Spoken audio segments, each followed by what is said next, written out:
හරි අපි පටන් ගන්නවා ඇන්ටි හිස්ටමින් කොටස.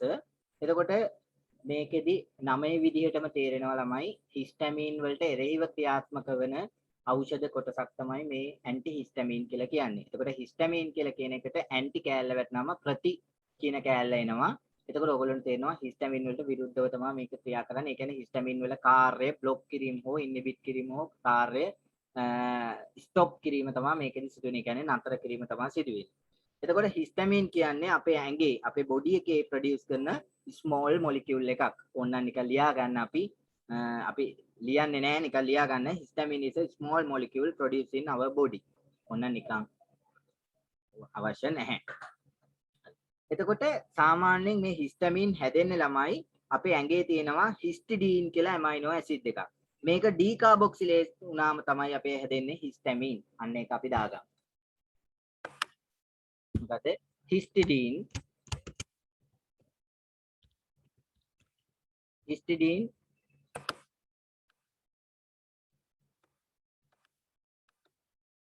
ඩීකාබොක්සිලේෂන් වෙනවා. ඒකට හැදෙනවා මොනවද හැදෙන්නේ? හිස්ටමින්. එතකොට මේ හිස්ටිඩීන් කියන්නේ මොකක්ද? ඇමයිනෝ ඇසිඩ් එකක්.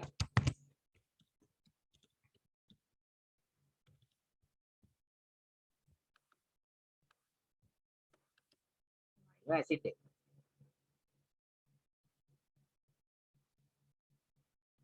සාමාන්‍යයෙන් මේ හිස්ටමින් ශ්‍රාවය වෙන තැන් වැඩිපුරම ගත්තොත් ස්කින් එකේ, ලං එකේ සහ GI tract එකේ. يعني ඒකට අදාළ රිසෙප්ටර්ස් වැඩිපුරම තියෙන තැන්. අපි පස්සේ ඉගෙන ගන්නවා හරියට. ස්කින් එකේ, ලං එකේ සහ GI tract.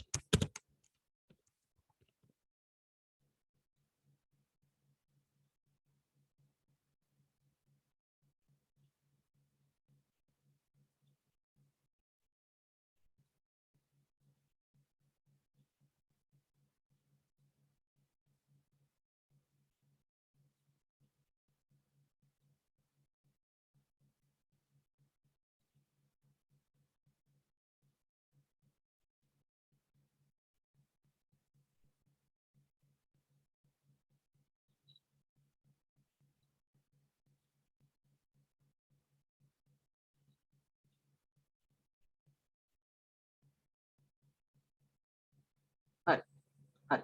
ඊට පස්සේ මේ හිස්ටමින් ශ්‍රාවය වෙන මේජර් කන්ඩිෂන් තුනක් තියෙනවා. හරි හිස්ටමින් ශ්‍රාවය වෙන මේජර් කන්ඩිෂන් තුනක්.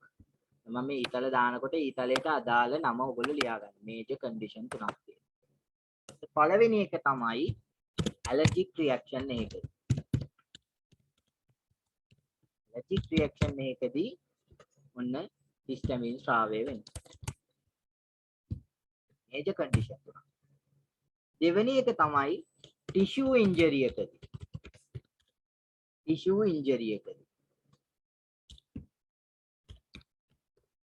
තුන්වෙනි එක තමයි අපි යම් ඩ්‍රග් එකක් ගත්තාම ඒ ඩ්‍රග් එක නිසා එහෙම නැත්නම් අපේ ඇඟට එන ෆොරින් කිමිකල් එකක් නිසා මේ හිස්ටමින් ශ්‍රාවය වෙනවා. ඒක කියනවා drugs and foreign chemical.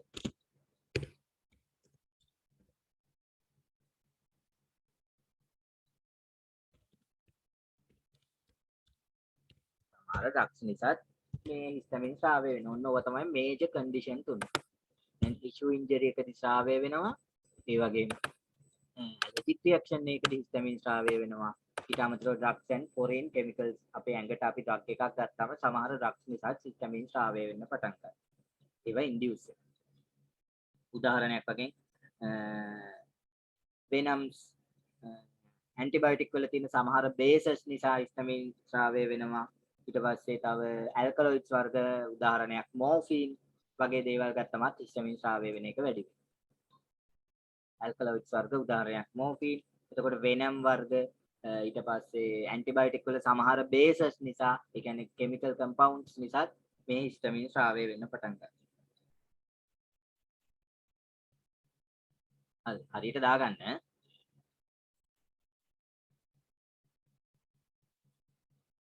එතකොට මේ හිස්ටමින් රිසෙප්ටර්ස් වර්තමානයේ වෙනකොට ප්‍රධාන වශයෙන් හිස්ටමින් රිසෙප්ටර්ස් හතරක් අපි ඉගෙන ගන්නවා. H1, H2, H3 සහ H4 කියන. H1, H2, H3 සහ H4 කියන. ප්‍රධාන රිසෙප්ටර්ස් හතරක්.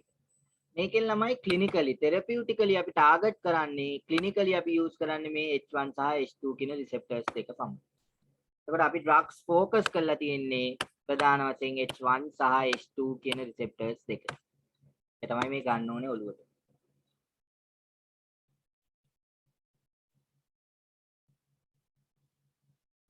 එතකොට මේ H1 රිසෙප්ටර්ස් තියෙන්නේ කොහෙද කියලා බලමු.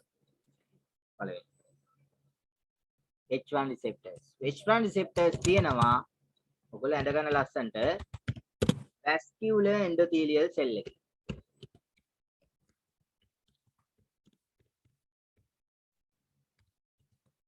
vascular endothelial cell එකේ තියෙන H1 receptors.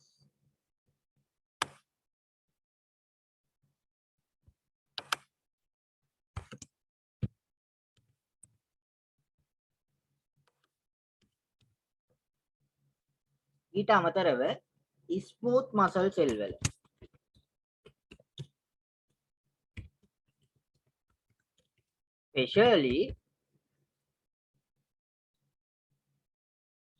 specially කොහෙද? පාඩමට අදාළව ගත්තොත් bronchioles වල.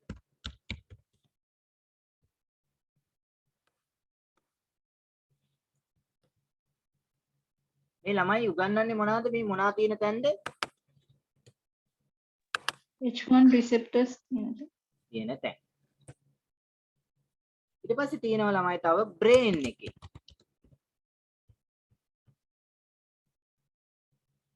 ඊට පස්සේ තියෙනවා peripheral nerve endings වල.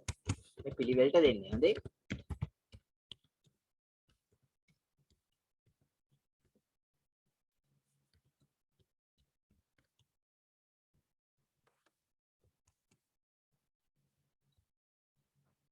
දැන් අපි ඉගෙන ගත්තා H1 receptors කියන තැන. vascular endothelial cell එකේ තියෙන H1 receptors එක්ක histamine සම්බන්ධ වුණාම හොඳට මතක තියාගන්න vascular endothelial cell එකේ තියෙන H1 receptors එක්ක histamine සම්බන්ධ වුණාම මොකද වෙන්නේ? blood vessel dilate වෙනවා. හරියට තේරුම් අරගෙන හරියට ලියා ගන්න. මම ඒක ඇටින්ම ලියනවා වෙන කලර් එකකින් blood vessel dilate වෙනවා. ඒ නිසා මොකද වෙන්නේ? blood vessel dilate වුණාට පස්සේ එතනට එන රුධිර ප්‍රමාණය වැඩි වෙනවා. අන්න අපිට එතන රතු වෙලා පේනවා. රුධිර ප්‍රමාණය වැඩි වෙනවා. එතන තියෙන තරල ගතිය වොලියුම් එක වැඩි වෙනවා. ඒ නිසා ඉදීම එනවා. ඉන්න ළමයි වෙන විදිය.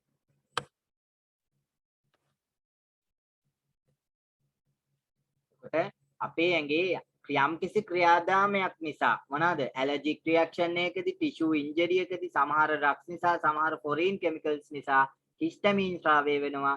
ඒ හිස්ටමින් ඇවිල්ලා වැස්කියුලර් එන්ඩෝතීලියල් සෙල් එකට එන්ඩෝතීලියල් සෙල් එකේ තියෙන H1 රිසෙප්ටර් එකත් එක්ක සම්බන්ධ වුණාම බ්ලඩ් වෙසල් ඩයලේට් වෙනවා. එතකොට මොකද වෙන්නේ? අන්න අපිට ඒ ස්ථානය රෙඩ්නස් සහ ඉඩීමා එකක් දකින්න පුළුවන්. සමහර ඇලර්ජික් රියැක්ෂන් වලදී ඔයගොල්ලෝ දකිනවා රතු වෙලා ඉදිමිලා එනවා ළමයි. ඒකට හේතුවක් තමයි ඔන්න ඔය හේතුව. ඊට පස්සේ අපි දැක්කා ස්මූත් මසල් සෙල් එහෙම නැත්නම් බ්‍රොන්කියෝල්ස් වල H1 රිසෙප්ටර්ස් තියෙනවා කියලා. යම් හේතු නිසා ශ්‍රාවය වෙන හිස්ටමින් ඇවිල්ලා ස්මූත් මසල් සෙල් එකේ තියෙන H1 රිසෙප්ටර්ස් එක්ක සම්බන්ධ වුණාම මොකද වෙන්නේ? දැන් ඔයගොල්ලෝ දන්නවා. කියන්නේ bronchoconstriction. ये सत्य ඊට ඉස්සෙල්ල සතියේ කරා.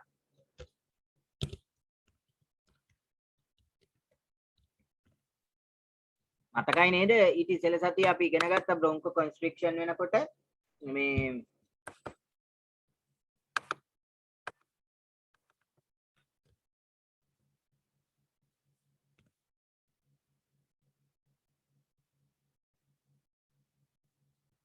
මතකයි නේද ඉගෙන ගත්ත ඇන්ටි හිස්ටමින් දෙනවා තමයි මතකයිද ඔව් සර්. ඔව් ඒක කියන්න ඕනේ ටක් ගාලා ඊට පස්සේ තමයි බ්‍රේන් එකේ තියෙන හිස්ටමින් රිසෙප්ටර්ස් එක්ක කවුරු සම්බන්ධ වුණාමද හිස්ටමින් සම්බන්ධ වුණාම බ්‍රේන් එකේ තියෙන H1 රිසෙප්ටර්ස් එක්ක මොකද වෙන්නේ තව ස්පෙෂල් පොයින්ට් එකක් මතක තියන්න ළමයි CNS එකේ නියුරෝ ට්‍රාන්ස්මිටර් එකක් විදියටත් ඒ කියන්නේ සෙන්ට්‍රල් නර්ව් සිස්ටම් එකේ සමහර වෙලාවට නියුරෝ ට්‍රාන්ස්මිටර් එකක් විදියටත් හිස්ටමින් වැඩ කරනවා. අන්න ඒක ලියා ගන්න තරුවක් දාලා කොහෙන් හරි. හරි ඉම්පෝටන්ට් පොයින්ට් එකක්. සමහර වෙලාවට සෙන්ට්‍රල් නර්ව් සිස්ටම් එකේ නියුරෝ ට්‍රාන්ස්මිටර් එකක් විදියටත් මෙන්න මේ හිස්ටමින් වැඩ කරනවා. ඒ වෙනම ලියා ගන්න බ්‍රේන් එක ආවම මතක් වුණා. ඒක ලියුවා. ඒක කොහේ හරි ලියා ගන්න තරුවක් දාලා. දැන් මෙයා මේ බ්‍රේන් එකට ආවිල්ලා බ්‍රේන් එකේ තියෙන H1 රිසෙප්ටර්ස් එක්ක සම්බන්ධ වුණාම මේ හිස්ටමින් මොකද වෙන්නේ? අපේ ඇපටයිට් එක සප්‍රෙස් වෙනවා. අපිට කෑමට ඇති රුචිය අඩු වෙලා යනවා. ඇපටයිට් සප්‍රෙස්.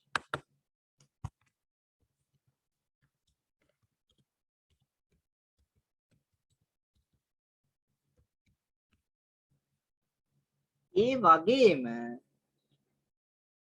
අපිට තියෙන ඒ කියන්නේ අපේ වේක්ෆුල්නස් ගතිය වැඩි වෙනවා.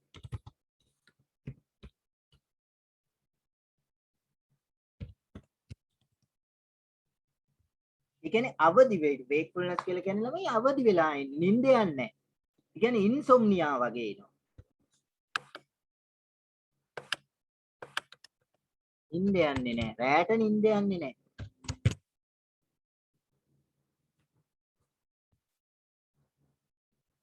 peripheral nerves ending වල තියෙන H1 receptors එක්ක histamine සම්බන්ධ වුණාම මොකද වෙන්නේ?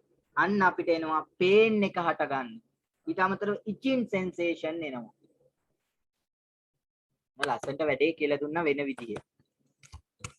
ඒකට යටි.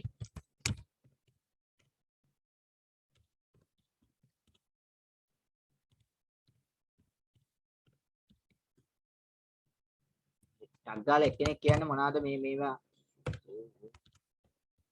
ටග්ගාල එක්කෙනෙක් කියන්නේ කවුරු හරි එක්කෙනෙක් අරගෙන කියන්නේ histamine H1 receptor histamine ඒ කියන්නේ H1 receptor located වෙන්නේ කොයි තැන් වලට ඒ තැන් වලට histamine සම්බන්ධ වුණාම මොනවාද වෙන්නේ කියලා ටග්ගාල කියපු එක්කෙනෙක් කවුරු හරි අවස්ථාව දුන්න තමන් කියන්නේ H1 receptors vascular endothelial cells වල තියෙනවා. smooth muscle cell වල bronchioles වල තියෙනවා. brain එකේ තියෙනවා peripheral nerve endings වල තියෙනවා. vascular endothelial cells වලට තියෙන H1 receptor වලට histamine බැඳුනම blood vessels dilate වෙලා redness edema එනවා.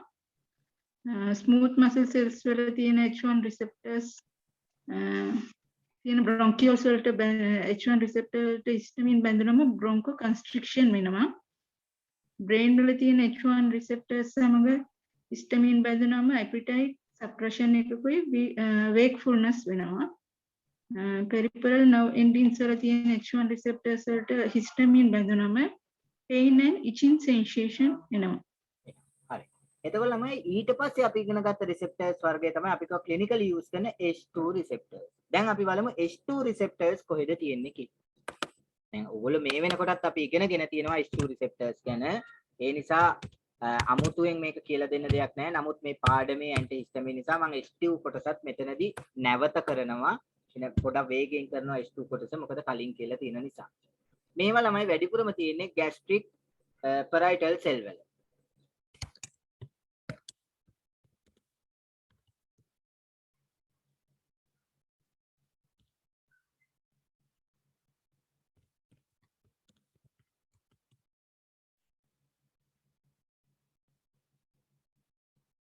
gastric parietal cell. gastric parietal cell වල තියෙන gastric parietal cell තියෙන stomach එකේ මම ඒක කියලා දෙන්නම් ලස්සන්ට මම ආයි ඒක පොඩක් මේ රිවිව් කරන්නම් ඔයගොල්ලන්ට කලින් කියලා දුන්න පාඩම පස්සේ අද දවසේම පස්සේ මේ gastric parietal cell වල තියෙන H2 receptors වලට histamine බැඳුනම මොකද වෙන්නේ gastric acid secretion එක වැඩි වෙනවා ලියා ගන්න ඒක අපි කලින් ලියනවා නේද මේක විදියට ඊළඟ එක මම ආයි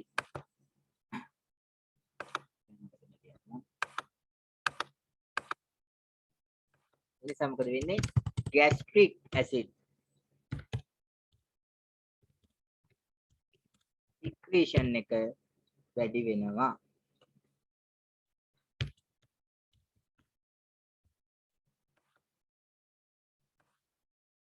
gastric acid secretion එක වැඩි වෙනවා මේ දක්වා නොතේරුණ තැනක් තියෙනවා නම් කියන්න ඕනේ හරිද තේරුණාද නැද්ද තේරුණා නැත්නම් ආයි අහන්න ලස්සනට ෆ්ලෝ chart එක ඇඳ ගන්න ඕනේ අපේ ඇඟේ අපි පාඩම ඇන්ටිහිස්ටමින් හිස්ටමින් කියන්නේ ස්මෝල් මොලිකියුල් එකක් අපේ බොඩි එකේ ප්‍රොඩියුස් කරන අපේ ඇඟේ තියෙන ඇමයිනෝ ඇසිඩ් එකක් වෙන හිස්ටඩීන් ඩීකාබොක්සිලේෂන් වුණාම තමයි හිස්ටමින් හැදෙන්නේ හිස්ටමින් ස්‍රාවය වෙන ප්‍රධාන කන්ඩිෂන් තුනක් තියෙනවා ඇලර්ජික් රියැක්ෂන් එකකදී ටිෂු ඉන්ජරි එකකදී ටොක්සින් ෆෝරින් කෙමිකල්ස් නිසා එතකොට මේ හිස්ටමින් මේ ලොකේටඩ් වෙන තැන් histamine receptors located වෙන තැන් ප්‍රධාන තුනයි skin lung GI tract එක ප්‍රධාන වශයෙන් මම ඊට පස්සේ නැවත කිව්වා මේ histamine receptors ප්‍රධාන වර්ග හතරක් තියෙනවා H1 H2 H3 H4 කියලා clinically use කරන්නේ H1 සහ H2 H1 වැඩිපුරම තියෙන්නේ vascular endothelial cell එකේ smooth muscle cell වල brain එකේ peripheral nerve ending වල එතකොට ඒ වලට histamine බැඳුනම වෙන්නේ මොනවාද කියලා ඉගෙනුවා H2 receptors කොහෙද තියෙන්නේ කියලා ඉගෙනුවා gastric parietal cell වල මේකට histamine බැඳුනම වෙන්නේ මොකක්ද කියලා ඉගෙනුවා ඒ ටික පැහැදිලිද ළමයි මම ඊළඟ කොටසට යන්න හදන්නේ ඔව් සර් එහෙනම් මම ඊළඟ කොටසට යනවා මේක ඩිලීට් කරලා. ඔයගොල්ලෝ මේක ඇඳගත්තා ඔක්කොම. එහෙනම් මාතෘකාව ලියා ගන්න H1 receptor blocker. දැන් අනු මාතෘකාවක් H1 receptor blocker.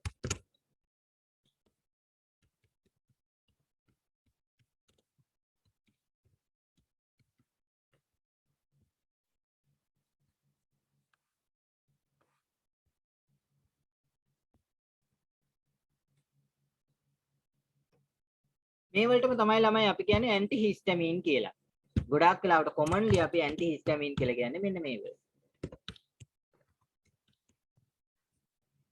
ඒ කියන්නේ ළමයි H2 receptor blockers වලට අපි ඇන්ටිහිස්ටමින් කියලා කියන්නේ නැහැ. හරිනේ ඔන්න ඇන්ටිහිස්ටමින් කියලා පාවිච්චි වෙන්නේ අපි H1 receptor blocker වලට. ඔවා පටලව ගන්න එපා. ඇන්ටිහිස්ටමින් කියලා පාවිච්චි වෙන්නේ අපි H1 receptor blocker වලට. මේක ප්‍රධාන ආකාර දෙකයි ළමයි ප්‍රධාන ආකාර දෙකයි සර් මේ එතකොට මේ H2 receptor blockers කියලාටම දෙයිම කියන්නේ ඒකට මට තේරුන්නේ H2 receptor blockers ඇන්ටිහිස්ටමින් කියන්නේ අපි කියන්නේ H2 receptor blocker කියලා. එතකොට H1 receptor blocker වලට අපි H1 receptor blocker කියන්නේ අපි ඒකට වැඩිපුරම පාවිච්චි කරන්නේ ඇන්ටිහිස්ටමින් කියලා. පැහැදිලිද මේ කියපු දෙක? හරි සර්. එතකොට H2 receptor blockers වලට අපි කියන්නේ නැහැ ඇන්ටිහිස්ටමින් කියලා. හැබැයි ළමයි ඒකේ මොන ඇක්ෂන් එකක් පොඩ්ඩක් තියෙනවද? antihistamine action එක එකක් පොඩ්ඩක් තියෙන්න පුළුවන්. මොකද මේ හිස්ටමින් නේ බ්ලොක් කරන්නේ. එතකොට ඇත්තටම H2 receptor කියලා කියන්නේ හිස්ටමින් බ්ලොක් කරන එක. හැබැයි අපි ඒකට කියන්නේ නැහැ මොකක් කියලාද? ඇන්ටිහිස්ටමින් කියලා කියන්නේ. අපි ඇන්ටිහිස්ටමින් කියලා කතා කරොත් ඔයාගේ මනසේ ඇඳෙන්න ඕනේ H1 receptor blocker පමණයි. පැහැදිලිද මේ කියපු කතාව? ඔව් සර්. හරි. ඒක අල්ලගත්තා නම් හරි. එතකොට ඇන්ටිහිස්ටමින් කිව්වම යම් කෙනෙක්ට H2 receptor blockers තියෙන කාණ්ඩය මතක් වෙනවා නම් ඒක වැරදි කියලා තමයි මේ කිව්වේ. එතකොට මේක මම කිව්වා ප්‍රධාන කාණ්ඩ දෙකයි කියලා. නිසා මම කොටස් දෙකකට බෙදුවා. පළවෙනි එක තමයි ඉස්සෙල්ලා කාලේ ආපු එක. ඒ නිසා ඒක ඕල්ඩ්. ඒක ටිකක් නිකන් හරිමදි කියලා හිතෙන නිසා අපි ලියනවා first generation.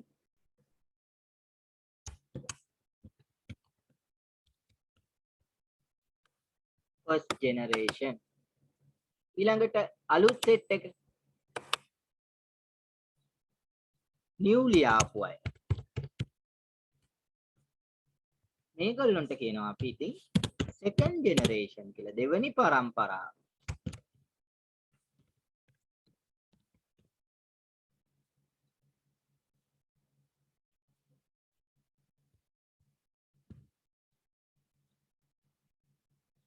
මේ පළවෙනි පරම්පරාවේ දකින්න තියෙන ලක්ෂණයක් තමයි ළමයි මේගොල්ලෝ ඇවිල්ලා මේගොල්ලන්ට තියෙනවා ළමයි ඇරෝමැටික් රින්ග් දෙකක් මේ රින්ග් දෙක කනෙක්ට් වෙලා තියෙනවා එතිලමයින් ගෲප් එකකට. මොකද ඇරෝමැටික් ගෲප් දෙකක් තියෙනවා මේ ඒ කියන්නේ ගෲප් එකක් නෙවෙයි ඇරෝමැටික් රින්ග් එක. ඇරෝමැටික් වලල්ල බෙන්සීන් වලක් සහිත බෙන්සීන් වලලු දෙකක් සම්බන්ධ වෙලා තියෙනවා එතිලමයින් ගෲප් එකකට. හරි ඒක අවශ්‍ය වෙන්නේ නැහැ. ඒක නිසා ඔයගොල්ලන්ට මෙයාලට ලැබිලා තියෙනවා ලයිපෝෆිලික් ස්ට්‍රක්චර් එකක්. අන්න ඒක ලියා ගන්න ඕගොල්ලෝ. මේගොල්ලොන්ගේ තියෙන්නේ ලයිපෝෆිලික් ස්ට්‍රක්චර් එකක්. අර ඉස්සෙල්ලක ඕන කෙනෙක් ඕන ලියා ගන්න. ඇරෝමැටික් රින්ග් දෙකක් කනෙක්ට් වෙලා තියෙනවා එතිල්ලමයින් ගෲප් එකකට. ඒ නිසා තමයි ලයිපෝෆිලික් ස්ට්‍රක්චර් එක ලැබිලා තියෙන්නේ.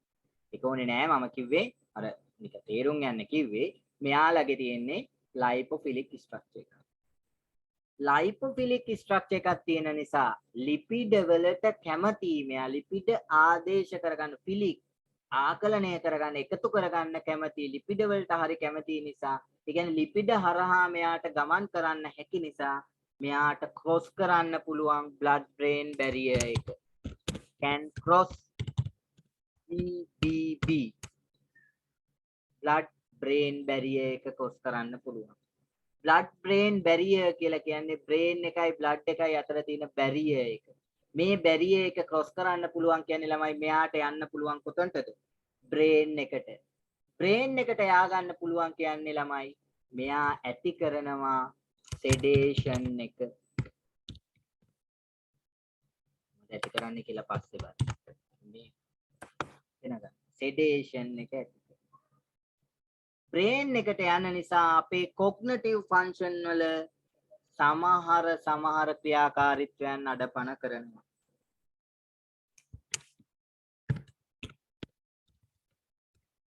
potentially impair cognitive function. ලියා ගන්න.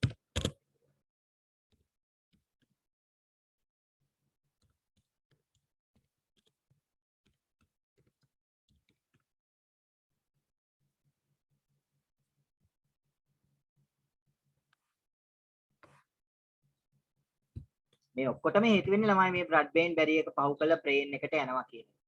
ඔන්න ඇති මෙතන ලියන්න can cross blood brain barrier කියලා කිව්වම කලියු ගන්නලා තියෙනවා. ඒ කියන්නේ මෙයාට brain එකට enter වෙන්න පුළුවන්. ඒ වගේම මෙයාලා selectively තෝරගෙන H1 විතරක් receptor block කරන හැකියාව මෙයාලගේ poor. H1 selectively block කරන එක poor.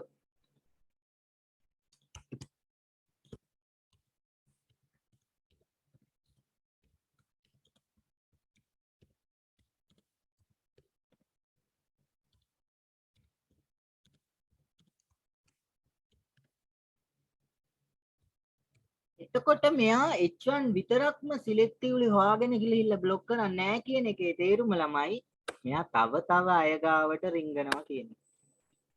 තව මිනිස්සු ගාවට රිංගනවා කියන එක මේකේ නා. ඒ කියන්නේ කවුද? මෙයා යනවා තව රිසෙප්ටර් එකක් ගාව. කවුද ඒ රිසෙප්ටර් එක? කෝලිනර්ජික් රිසෙප්ටර්. එයා ගන්න. තව කවුරු ගාවට යනවද? රිසෙප්ටර්. ඒ විතරක්ද නෑ. alpha adrenergic receptor එක ගාවටත් යන්න. එල්ල මිනිස්සෙක් නෙවෙයි. එක තෝරගෙන ඉන්නේ නැහැ.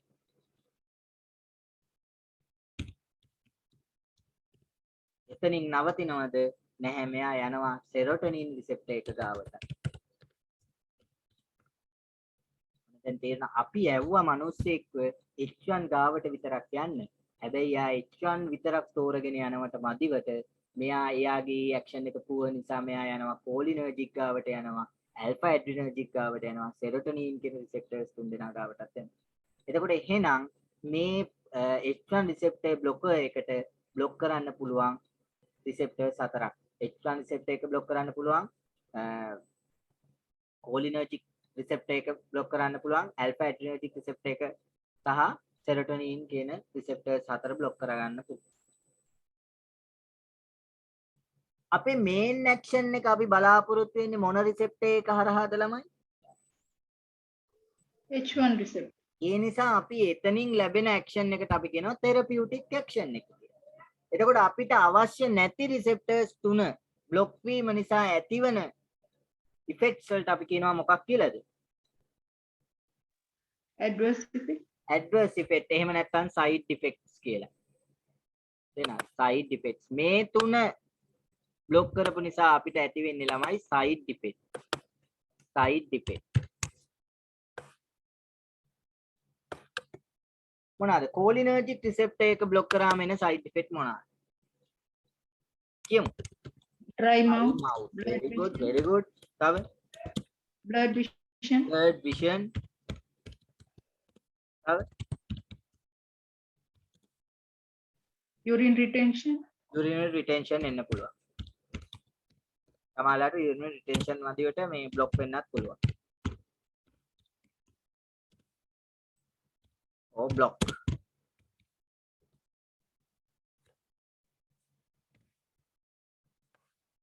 ඒකල්ලයට ඔන්නේ එන side effects. alpha adrenergic receptor එක බ්ලොක් කරාට පස්සේ එන සයිඩ් ඉෆෙක්ට්ස් මොනවාද සාමාන්‍ය? අපිට දකින්න පුළුවන්. Blood pressure අඩු වෙනවා. ප්‍රෙෂර් අඩු වෙනවා. ලස්සන නමක් කියනවා. මොකද්ද ප්‍රෙෂර් අඩු වෙනවට? Hypotension. තව මොකද වෙන්නේ? තව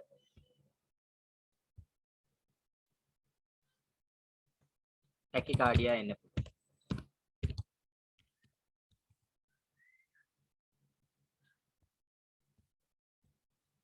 සෙරොටොනින් රිසෙප්ටර් එක බ්ලොක් කරාම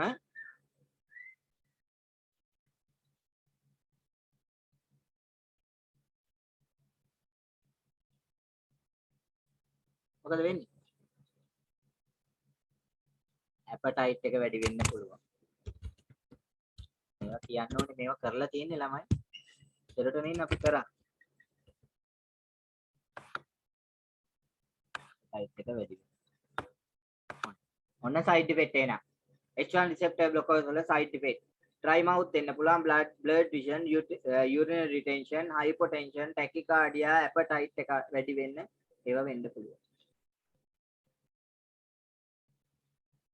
තමයි මේ cognitive function කියන්නේ මොනවද? මේ cognitive function කියන්නේ මොනවද?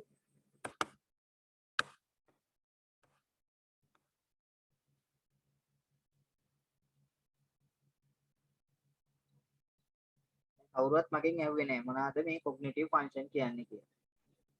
දන්නා වගේ හිටියා දැන් ඇහුවම කියන්න බෑ. මොනවද මේ cognitive function කියන්නේ?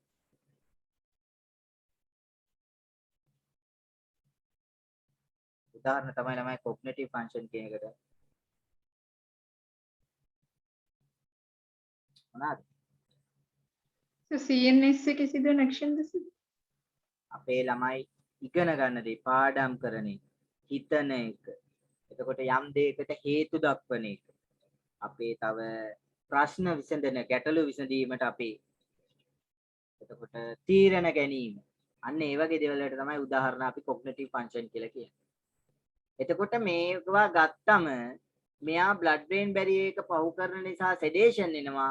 ඊට අමතරව අපේ ඔන්න ඔය කියන ability වල ගැටලු ඇති කරනවා. මේවා ගත්තු කෙනෙක්ගේ සමහර වෙලාවට decision making හරියට ගන්න බෑ. සමහර වෙලාවට මේවා අරගෙන පාඩම් කරනකොට පාඩම කරගන්න බෑ. සමහර වෙලාවට සමහර දේවල්ට හේතු දැක්වීම නිසියාකාරව කරගන්න බෑ. ඒකට හේතුව තමයි මේ H1 receptor blocker වල එන effect එක. පැහැදිලිද? ඔව් සර්. හරි. එතකොට මේ කාණ්ඩේ ඖෂධ අරගෙන අපි එහෙනම් මින් පස්සේ පාඩම් කරන්න යන්නේ. එහෙම මතක තියාගන්න. නෑ. මම මේවා අරගෙන පාඩම් කරොත් මට හරියට පාඩම් වෙන එකක් නෑ. මතක තියාගන්න. potential impair cognitive function. මේකේ දැන් අපි දැන් දැක්කේ ළමයි හැමදේම අපිට හොඳ නැති ඒවා. සමහර ඒවා තියෙනවා හොඳ වෙන ඒවා. දැන් ඔය මොනවාද මේ කෝලින් මේ ඇසිටයිල් කෝලින් රිසෙප්ටර් කෝලිනර්ජික් රිසෙප්ටර් එක બ્લોක් කරන නිසා තමයි ළමයි සමානලාවට ඇන්ටි එමෙටික් ඇන්ටි නෝසියා ඇක්ෂන් එකකුත් එනවා. මේවල සයිඩ් ඉෆෙක්ට් එකක් තව ලියා ගන්න. ඇන්ටි එමෙටික් සහ ඇන්ටි නෝසියා. එතකොට ඒක හොඳයි. වමන යන එක නතර කරනවා. අන්න එතකොට පාවිච්චි කරනවා මේවා. So ondansetron ගන්න පුළුවන්. නෑ ondansetron ළමයි H1 receptor blocker එකක් නෙමෙයිනේ අපි එක කිව්වේ 5HT3 receptor මොනවාද? blocker antagonist එකක් කියන. serotonin නේ sir. එතකොට මේක මේ H1 selectively blocked action එකට අපි මෙතනට ගන්නෙ නෑ antihistamine කොටස. හරි sir. හරිනේ? ඒක මතක් වෙන්න ඕනේ ondansetron, ganisterone ඒවා අයිති වෙන්නේ නෑ කියලා මේ මොනවාද antihistamine වල.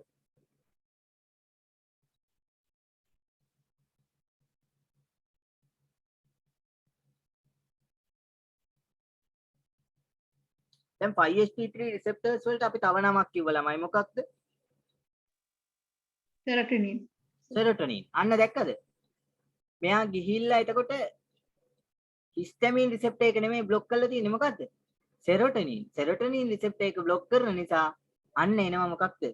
anti nausea මොකක්ද? එහෙම නැත්නම් anti emetic action එක. පැහැදිලි නේද? තේරෙන්නේ නැති අය ආයෙ අහන්න.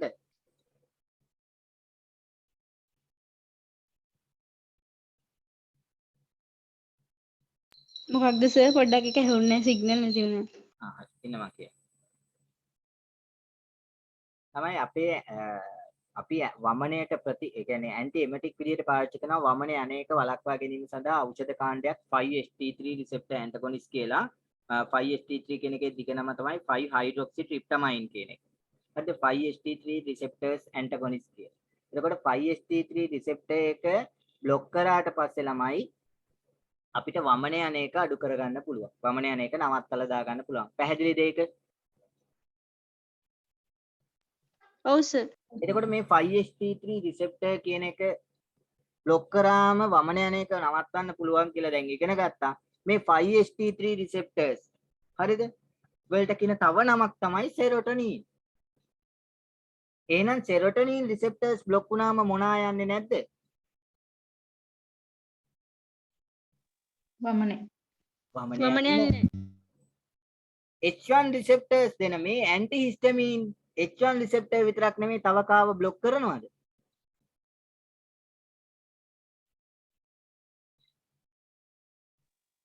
serotonin receptors.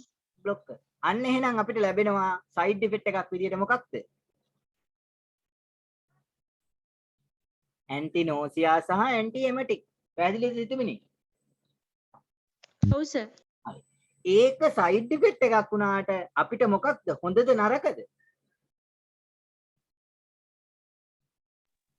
හොඳයි sir. හොඳයි. ඒක පාවිච්චි කරනවා අපි සමහර වෙලාවට මොකක් විදියටද? ඉන්ඩිකේෂන් එකක් විදියට. තේරුණාද? ඔව් සර්. positive side effect පාවිච්චි කරනවා ඉන්ඩිකේෂන් එකක් විදියට. වමන යන කෙනාට අපි ලබා දෙනවා antihistamine එකක්. එතකොට ඒක anti emetic එකක් විදියට පාවිච්චි කරාට ඒක ඇත්තටම group එක කොහෙද තිබිලා තියෙන්නේ?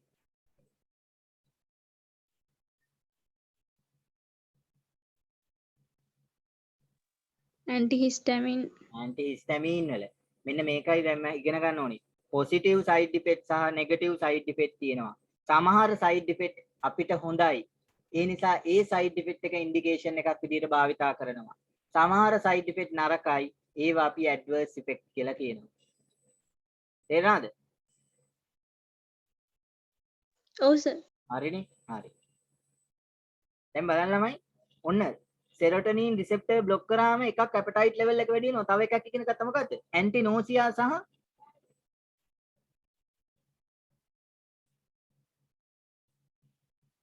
anti emetic emetic. කන්න බැරි කෙනෙක්ට මේව දුන්නොත් හොඳයි sir. හොඳයිනේ. serotonin appetite level එක වැඩි වෙනවා. දැක්කද?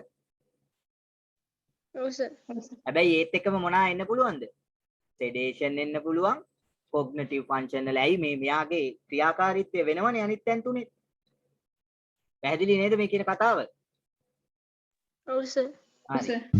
දැන් අපි example ටිකක් ලියා ගමු. මොනවා වලටද? first generation එකට. example ටික මම මෙතන වෙන color එකකින් blue color එකකින් දාන්න.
Brompheniramine, chlorpheniramine, phenylephrine, cyproheptadine, diphenhydramine, doxylamine, daxamine, niclosamine, promethazine.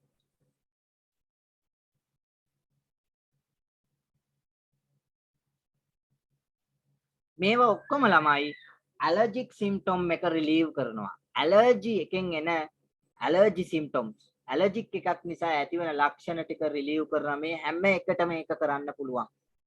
allergic symptom ටික relieve කරන්න මේ හැම එකටම පුළුවන්. allergic symptom. දාගන්න මේව සංගල වරහණක් දාලා allergic symptom relieve කරන්න පුළුවන්. allergy.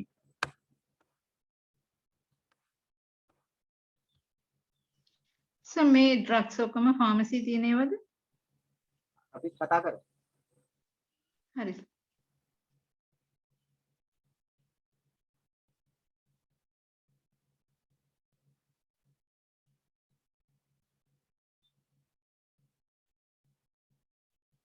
ලියාගෙන ඉවර වෙලා හරි කියන්න.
හරි සර්. හරි අනිත් හරියද හරි සර්. තමයි ක්ලෝෆෙනරමීන් කියලා කියන්නේ ක්ලෝෆෙනරමීන් කියලා කියන්නේ මොකද්ද පිරිටන් වලට ඔයගොල්ලෝ භාෂාවේ ඔයගොල්ලෝ කියන්නේ පිරිටන්. එතකොට ඒක මේක ෆාමසි දකින්න පුළුවන් සයිප්‍රොපෙරඩීන් කියලා විකුණන්නේ ඔයගොල්ලෝ පෙරිටෝල් කියලා බ්‍රෑන්ඩ් එකක් අහලා ඇති. පෙරිටෝල්. එතකොට ප්‍රොමෙතසින් කියලා බ්‍රෑන්ඩ් එක ඇවොමීන්. ඔන්න ඔය තුන තමයි ඩයිපෙන්හයිඩ්‍රමීන් උත් තියෙනවා ළමයි කම්බිනේෂන් විදියට. බ්‍රෝම්ෆෙනරමයින් උත් තියෙනවා කම්බිනේෂන් විදියට මේවා ටිකක් අඩුවෙන් දකින්න හම්බ වෙනවා. ඩයිපෙන්හයිඩ්‍රමීන් නම් ටිකක් වැඩිපුර දකින්න හම්බ වෙනවා. එතකොට අපිට වැඩිපුරම දකින්න හම්බ වෙන්නේ මේ හරි දාපුවා ක්ලෝෆෙනරමීන් ඒ කියන්නේ පිරිටන්, සයිප්‍රොපෙරඩීන්, පෙරිටෝල් කියලා බ්‍රෑන්ඩ් එක, ප්‍රොමෙතසින්, ඇවොමීන්.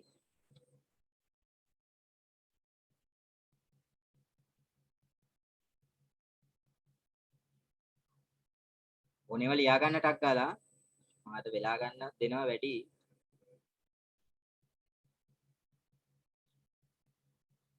හරි සර්. හරියට. එතකොට මේ ඔක්කොම දෙන්න පුළුවන් මොනවලටද ළමයි?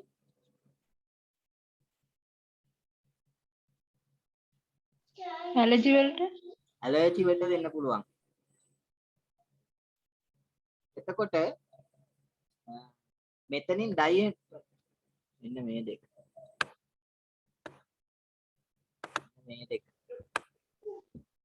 ඩොක්සිලමීනුයි ඩයිපෙන්හයිඩ්‍රමීනුයි පාවිච්චි කරනවා ළමයි ඉන්සොම්නියා වලට ට්‍රීට් කරන්න. ඉන්සොම්නියා. නිින්ද යන්නේ නැතිව ඉන්න අයට ට්‍රීට් කරන්න පාවිච්චි කරනවා මෙන්න මේ දෙක.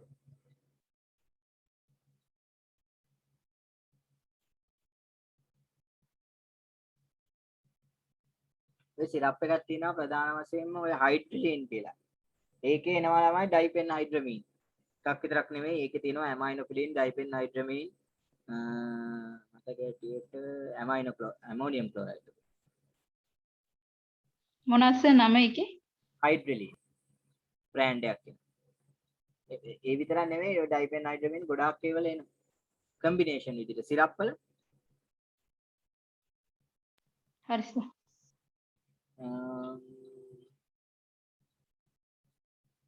යටන් ඩයිපෙන්හයිඩ්‍රමීන් ඒව ගත්තම නිින්ද යනවා ඩොක්සිලමීන්. ඊට පස්සේ ඕකේ පාවිච්චි කරනවා මෙන්න මේ දෙක ගොඩක් වෙලාවට nausea and vomiting වලට. ප්‍රොමෙතසින් සහ මෙක්ලිසින්. nausea and vomiting වලට. especially motion sickness. ඔබ බස් වල යනකොට වමනේ දාන්නේ ට්‍රිප් යනකොට ළමයි ගන්නෙ. ට්‍රිප් යනකොට ගන්නෙ නෑ ඔන්ඩෙන්සෙට්‍රෝන්. ට්‍රිප් යනකොට ගන්නෙ නෑ ඩොම්පෙරිඩෝන්. ට්‍රිප් යනකොට ගන්නෙ මොනවාද? ප්‍රොමෙතසින්, ඇවොමීන් කියලා පෙත්තක් තියෙනවා. වමනේ පෙත්ත කියලා විකුණන්නේ ඒක. දැන් අපි ඉගෙන ගන්නවා වමනේට දදා ලබා දෙන ඖෂධ කියලා ඩොම්පෙරිඩෝන්, ඔන්ඩෙන්සෙට්‍රෝන්, ගැනිස්ටරෝන්, මෙටක්ලෝප්‍රොමයිඩ්. ඒව දෙන්නේ නෑ මේ ට්‍රිප් එකක් යන ළමයි. ඒ ළමයට දෙන්නේ motion sickness. ඒකට කියනවා අපි motion sickness. ඒකට ලබා දෙන්නේ ස්පෙෂලි ප්‍රොමෙතසින්. ඒවා හරියට ටච් කරගෙන අල්ලගන්න. ෆාමසි වැඩ කරන වෙලාවට වමනේ පෙත්තක් කියලා සමහරව ඉල්ලනවා. ඒ ඉල්ලනකොට දෙන්නේ ළමයි ඇවොමීන්. ප්‍රෙස්ක්‍රිප්ෂන් නැතුව එහෙම දෙන්න බෑ.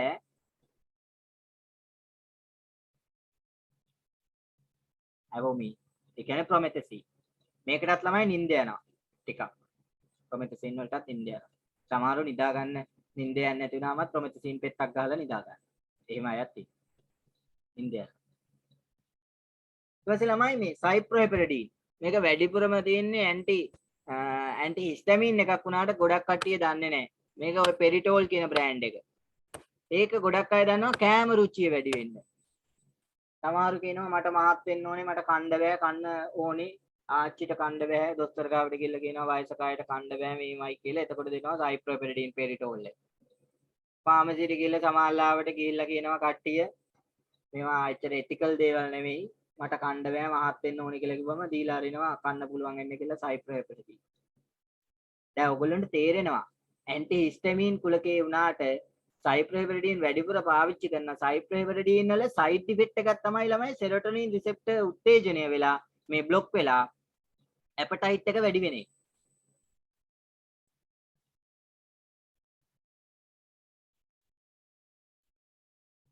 ඒක ඉන්ඩිකේෂන් එකක් විදිහට පාවිච්චි කරගෙන ඇපටයිට් එක අඩු කෙනෙක්ගේ ඇපටයිට් එක වැඩි කරගන්න පුවර් ඇපටයිට් loss of appetite තියෙන කෙනෙක්ට අපි ඇපටයිට් එක වැඩි කරගන්න සයිප්‍රෙපිඩින් දෙනවා. එතකොට මේක ඇත්තටම ඉන්නේ ඇන්ටි හිස්ටමින් කුලේ. නමුත් සයිප්‍රෙපිඩින් ඔයගොල්ලෝ ගිහිල්ලා බැලුවොත් ඇන්ටි හිස්ටමින් ගොඩේ නැහැ සයිප්‍රෙපිඩින් සමහරලා. සමහරු ඒක විටමින් ගොඩේ තියාගෙන ඉන්නවා. කන්න පුළුවන් වෙන එකක් ඉල්ලුවම සයිප්‍රෙපිඩින් දෙනවා. හැබැයි මෙයාගේ ඇත්තම කුලකේ ඇවිල්ලා ඇන්ටි හිස්ටමින් H1 රිසෙප්ටර් බ්ලොකේජ්. වමන පෙත්තක් ඉල්ලුවම ප්‍රොමෙතසින් එකක්. හැබැයි මෙයා ඇත්තටම ඉන්නේ H1 රිසෙප්ටර් ඇන්ටි හිස්ටමින් එකක්. ඇලර්ජික් එකක් ආවොත් ප්‍රොමෙතසින් එකක් දෙන්න පුළුවන්. හැබැයි ප්‍රොමෙතසින් වැඩිපුරම පාවිච්චි කරන්නේ අපි nausea සහ vomiting කියන ඉන්ඩිකේෂන් වල. හරි නේද?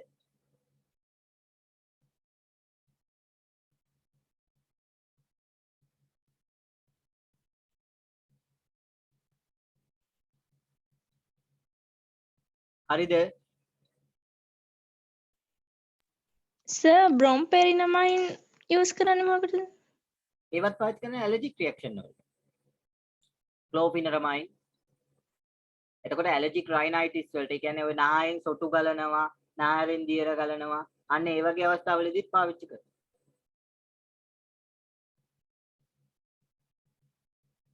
දැන් තාම මම මේවල ඉන්ඩිකේෂන් එක කතා කරගෙන ආවේ නෑනේ ළමයි. මම මේ මොකද්ද මෝඩ් ඔෆ් ඇක්ෂන් එකයි ඒ හා සම්බන්ධ ටික තමයි අදගෙන යන්නේ. මම දැන් ඊට පස්සේ මේ ඩ්‍රග්ස් ගැන වෙන වෙනම කතා කරනකොට කියලා දෙන්නම් මොන මොනවා වලටද පාවිච්චි කරන්න කියලා. දැන් පොදුවේ අපි දන්නවා. හරි නේද? හරි sir. හරි දැන් අපි ඉගෙන ගත්තා ඇන්ටි හිස්ටමින් කියලා කිව්වම H1 රිසෙප්ටර් බ්ලොකර් එකේ ෆස්ට් ජෙනරේෂන් එකේ කට්ටිය මෙච්චරයි. අපි තාම මේ ඩ්‍රග් ගැන ඇතුළට ගිහිල්ලා ඉගෙන ගත්තේ නෑ. අපි ඉස්සරහට ඉගෙන ගන්නවා. හරිනේ? දැන් මේ පාඩම අපි මුලින්ම ඇන්ටි හිස්ටමින් ටික කවර් කරගෙන ඉන්නවා. ඊට පස්සේ අපි ඉගෙන ගන්නවා. දැන් මේ ටික පැහැදිලිද අපැහැදිලි තැනක් තියෙනවා නම් අහන්න.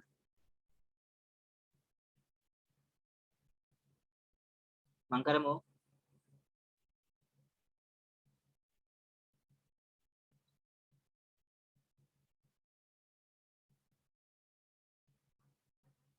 හරිද? හරි සර්. හරි sir. ඉලිවරුණා නම් කියන්න ඕනේ මොකද වෙලාව වැදගත් උනා. සෙකන්ඩ් කට්ටිය ළමයි ලයිපොෆිලික් ස්ට්‍රක්චර් එක මෙයාලා ගැඩි මෙයාගේ බල්කි ස්ට්‍රක්චර් එකක් තියෙන්නේ. ලොකු කම්ප්ලෙක්ස් ස්ට්‍රක්චර් එකක් තියෙන්නේ. ඒ නිසා මේගොල්ලෝ ලයිපොෆිලික් ගතිය අඩුයි. less lipophilic structure. දැන් මම ලියන්නේ ලියා ගන්න. එතනින් less lipophilic structure. ඒ නිසා මොකද වෙන්නේ? do not cross BBB. AC දැන්. මෙයාලා ළමයි අර වගේ නෙමෙයි more selectively H1 receptorsම selectively inhibit කරනවා. ඒකෙත් ළමයි allergic reaction වලට සහභාගී වෙන receptors ටික more selectively මෙයාලා block කරලා දානවා. එයා ගන්න more selectively ඒ කියන්නේ මෙයාලා selection එක මෙයාලගේ කතා කරොත් more selectively peripheral H1 receptor involved in allergy. මෙයාලගේ selection එක. allergy එකට හේතුකාරක වන H1 peripheral H1 receptors තමයි central nervous system එකට යන්න බෑ. ඒ නිසා peripheral nervous system එකේ තියෙන ඒ කියන්නේ peripherally තියෙන second generation එකට ඇයට central nervous system එකට ring ගන්න බෑ. central system එකට ring ගන්න බෑ. blood brain barrier එක පහු කරන්න බෑ. ඒ නිසා ඒගොල්ලෝ peripherally තියෙන H1 receptors ටික block කරලා දානවා. මොනවාවලද අයවද වැඩිපුරම block කරන්නේ? allergic reaction එකකට හේතු වන්නා වූ allergic symptom වලට හේතු වන්නා වූ H1 receptors. more selectively peripheral H1 receptors මෙයාලා involved in allergy. blood brain barrier එකට ring ගන්න බැරි නිසා ඒක හරහා යන්න බැරි නිසා මෙයාලගේ sedation ගතිය වැඩිද අඩුද? අඩුයි. අඩුයි. less sedative අපි කියනවා සමහරවිට non sedative. එහෙනම් මේවා ගත්තම නිින්ද යන්නේ නැහැ. පිරිටන් ගත්තම සමහරුන්ට නිින්ද යනවා කියනවා. ඒකට හේතුව දන්නවා දැන්. පිරිටන් ගත්තේ නැති සමහර ඒවා තියෙනවා. ඒවා ගත්තම නිින්ද යන්නේ නැහැ. නිින්ද යන්නේ නැහැ කියලාම කියන්නේ නැහැ. less sedative. ඒ කියන්නේ side effect උත් ළමයි අඩුයි මේවල. ඒකයි අලුත් කට්ටියගේ වාසිය. අලුත් කට්ටිය මොන කවුද කියලා අපි දැන් ලියාගමු. cetirizine. මේවා ඔයගොල්ලෝ අහලා ඇති. loratadine.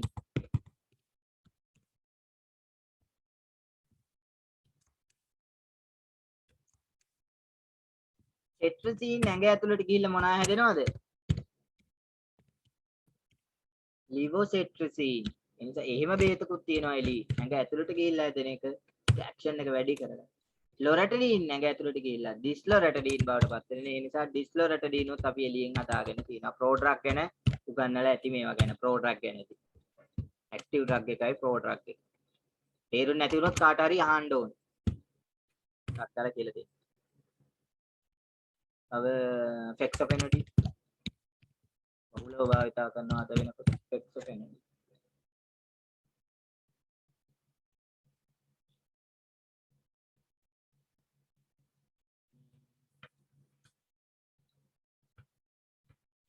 තව ඉන්නව ළමයි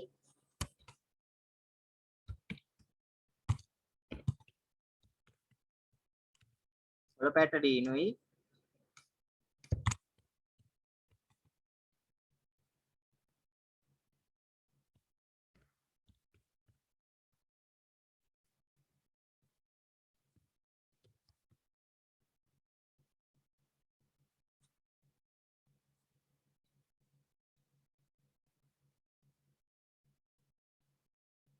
මේගොල්ලෝ පාවිච්චි කරන්නේ ගොඩක් වෙලාවට මේගොල්ලෝ පාවිච්චි වෙන ඒවා තමයි ophthalmic ඇහැට පාවිච්චි කරනවා ඇහැට දාන්න පාවිච්චි කරන ophthalmic සහ nasal preparation. තියාගන්න. මේ දෙකට ophthalmic සහ nasal preparation තමයි මේගොල්ලෝගේ ඉන්නේ. තව එක්කෙනෙක් ඉන්නවා ළමයි ketotifen.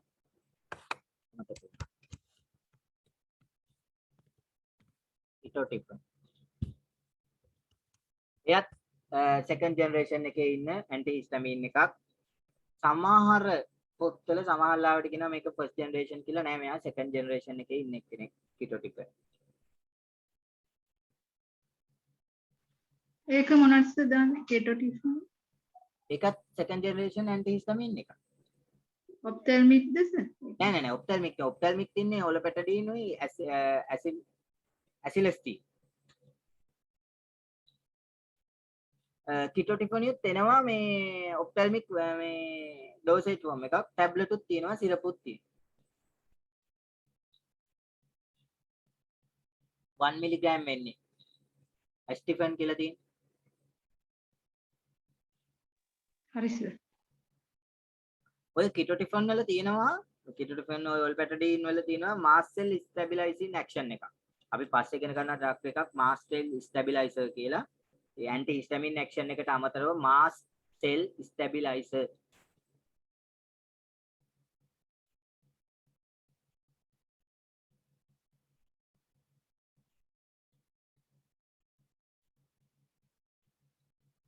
හරිද දැන්? වැඩේ හරිද?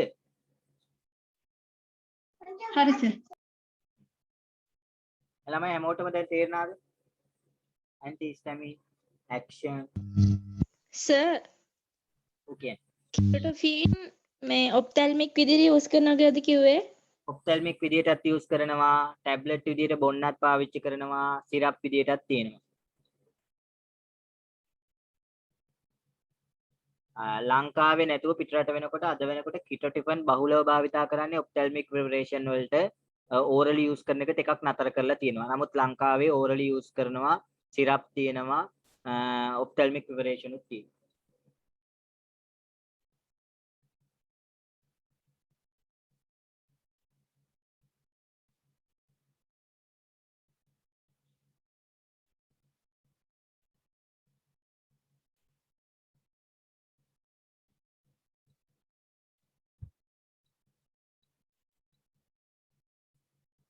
හරි නේද? හරි සර්. එතකොට අපිට ඊට පස්සේ ඉගෙන ගන්න තියෙන්නේ H1 receptors blockers ගැන ඔක්කොම ඉගෙන ගත්තා. ඊට පස්සේ ඉගෙන ගන්න තියෙන්නේ මොනවා ගැනද?